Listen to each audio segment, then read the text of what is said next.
Doctor সাহেব ঘরে আসেননি? ডাক্তার সাহেব, কে আবার আমারে রাখতেছে? এই তো দেখতে একটা পেশেন্ট এসে গেছে। এই যে ডাক্তার, আমি তো একটা বিরাট বড় সমস্যায় পড়েছি। কি সমস্যা? তাড়াতাড়ি বলা দেখি। স্যার, আমার একটা গলার মধ্যে কাঁটা ঢুকে গেছে। এখন তো আমার অশান্তি লাগতেছে। আমি তো কিছু করতে পারতাছি না, না খাইতে পারতাছি, না কিছু করতে পারতাছি। তোমার গলায় কাটা লেগেছে? তো কি মাছের কাটা লেগেছে? একটু বললে ভালো হতো। আরে স্যার, একটা বড় বোয়াল মাছের কাঁটা গলার মধ্যে ফাইসা গেছে গিয়া। হেঁটে তো আর গলার থেকে নামতে চায় না। বহুত কৌশল করলাম, আমি তো আর পারলাম না। কোনো কৌশলে খাওয়া যাইল না। কি কৌশল করছো তুমি? দেখি বইলা ফেলাও দেখি। স্যার, কলা খাইলাম, চিরা খাইলাম, কত কিছু করলাম, ভাত খাইলাম, শুকনা ভাত। কোন অবস্থায় তো কটার কাঁটাটা আর গলার থেকে ফিরে না।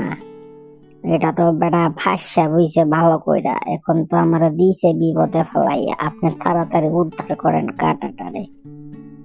ও, তুমি যে বললে বোয়াল মাছ, তবে বোয়াল মাছটা কত দিয়া কিনছিলা? কত বড় বোয়াল মাছ আছিল? কয় কেজি ওজনের বোয়াল মাছটা ছিল? বিস্তারিত না জানলে তো আমি ট্রিটমেন্ট করতে পারুম না রে বাবু। আরে মশাই, আপনার অত ডিটেলস কি জানতে লাগে? আপনার কাটা বাই করবেন, তাড়াতাড়ি তুললা ফেলা দিবেন। এটা দিয়ে আবার এত কতটা আমাকে দিয়ে এত ফেসাল পারতেছেন কেন? বোয়াল মাছটার দাম কত আছিল? কত বড় বোয়াল মাছ এটা আমার বুঝতে লাগবো না? কাটাটা কত বড় হইব এই অনুযায়ী তো আমি যন্ত্রপাতি ভাই করু। আরে বোয়াল মাছটার দাম আসলে 600 টাকা কেজি, বুঝছেন? বড় বোয়াল মাছ। এত ফেসাল না পাইলে তাড়াতাড়ি আমার গলার কাটাটা উদ্ধার করেন। ঠিক আছে ঠিক আছে, তুমি বাবু এইখানে আমার সামনে আসা পড়ো দেখি। দেখি বাবু, তুমি করো দেখি। বড় করে করো।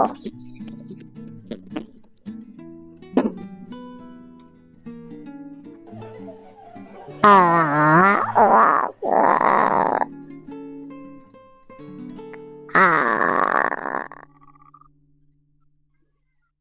সর্বনাশ, এটা তো বিরাট বড় একটা কাটা লাগছে। আচ্ছা, আমি ওষুধ দিতেছি বুঝছো? এই ওষুধগুলো তুমি নিয়ে ঘরে লাগাইবা, তাড়াতাড়ি ঠিক হয়ে যাবো বুঝছো নি? ঠিক আছে ডাক্তার, তাড়াতাড়ি দিই না, আমার উদ্ধার করেন। এই নো বাবাজি, এই ওষুধটা, এই ড্রপটা 1 ফোঁটা করে 3 বার দুনো চোখে দিবা বুঝছো? তাইলে তোমার সমস্যার সমাধান হয়ে যাবে। আরে মশাই, আপনি এটা কি করলেন? আমার হয়েছে গলায় লাগছে কাটা, আপনার চোখে ড্রপ দেন কে লিখে? 1 ফোঁটা করে 3 বার লাগামু? কি রকম ডাক্তার আপনি, কোন দেখি? আমি ডাক্তার দিকে আছে বাবাজি, বুঝছো নি? তোমার তো চোখের মধ্যে কি সমস্যা? তুমি চোখের সমস্যা আগে আমার ট্রিটমেন্ট করতে লাগবে বুঝছো? তুমি তো মাছের কাঁটা গলায় লাগাইছো, ঠিক আছে, তুমি চোখে দেখো না কত তো গলায় কাঁটা বাইদ্যা গেছে। এখন চোখের ট্রিটমেন্ট আগে করতে লাগবে না? তারপরে তো গলা কাটার চিন্তা করো। দর্শক শ্রোতারা, আমি পড়লাম বড় বিপদে, বুঝছেন? ডাক্তারে আইলাম গলা কাটার উদ্ধার করতে, হ্যাঁ দেখি আমার চোখে ট্রিটমেন্ট করে। আমি বলে চোখে কম দেখি, আগে চোখে দেখলে তারপরে বলে গলা ট্রিটমেন্ট করে। যদি ভিডিওটা ভালো লাগে, লাইক এবং সাবস্ক্রাইব করে দিবেন। এবং নতুন নতুন ভিডিও পেতে আপনারা আমার পেজটাকে ফলো করবেন। ধন্যবাদ আপনাদেরকে।